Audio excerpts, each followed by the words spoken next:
Kant had a nice idea. Humans have an intrinsic worth, as in dignity, which makes them valuable above all price. We have inherent value. In fact, we have inherent value, and this is the fundamental basis of all ethics. Isn't that nice? The idea that we all deserve basic human dignity. That's why we should respect others. That's why we should love ourselves. We are an end itself. Except it's hard not to feel like we're a means to an end sometimes. Almost all questions revolve around what we do for work, how we contribute to the economy in some way, what sort of cog we are in the machine, our value to the company, to the workforce. There's a reason why the unemployed are so depressed. And even in the domains of intimacy, our value appears contingent.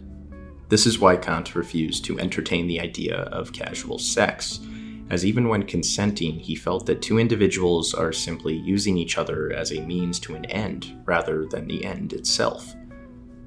Of course, this isn't new. Even in his time, marriages were used to expand political influence.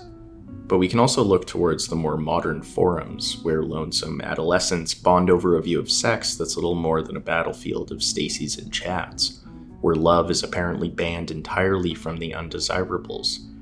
It's no surprise that the negative feedback loop of this crude and self-centered outlook sometimes results in violence. Excluding these special individuals, there are also a ton of people roaming the earth, existing without value and purpose, that haven't resorted to idolizing the Joker. Rather, they're just sad, with holes in their hearts. Unlike Kant, it's hard for some to settle on any sort of justification for their existence, at least from time to time. If we don't have any sort of fundamental worth, then the price of a human life is really just composed of economic output and insurance policies. I've felt this, the sinking empty sludge that comes over you as you slowly realize that the world would hardly recognize your absence. The swarming sea of bodies, of souls, lost to history, to never have their name mentioned again, who passed brutally and alone, without any affirmation that their brief time here was worth anything at all. To realize that you'll one day join them. Living for your legacy is a fool's game. For a while, I sought affirmation in grades, looks, social acclaim.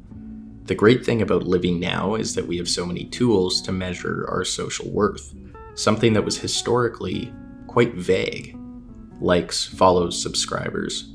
I had little identity and would cling on to anyone or anything that gave me some sort of self-insight, some sense that I am here and this is okay.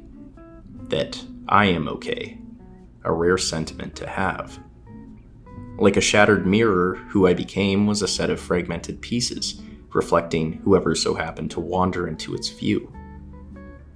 To feel that one is okay on this earth rarely comes from social media or relationships or success. I'm also not sure if it comes from within. But one day I stopped searching. I stopped this endless journey of looking for something that would make me feel all right. I realized that this sort of salvation is either impossible to find or entirely luck-based. And so I focused on others. Instead of thinking about where I ranked in social situations, I enjoyed the company while it was there. I numbed the part of me, or perhaps I peacefully let it go, that anxiously sought approval and a sense of value. It is kind of selfish to go through life with such a mindset. From time to time, I still feel worthless. I feel lonely, tired, and starving for some validation or acclaim. But it has significantly decreased. You do, in a sense, learn about yourself through focusing on others, both people and the external world in general. Day by day, I realized that this was actually pretty fun and liberating, especially compared to the frantic running around for approval. It does feel nice to be approved of, but it's also nicer to know that this isn't a requirement to enjoy my time here. I think that's the point we should be striving for.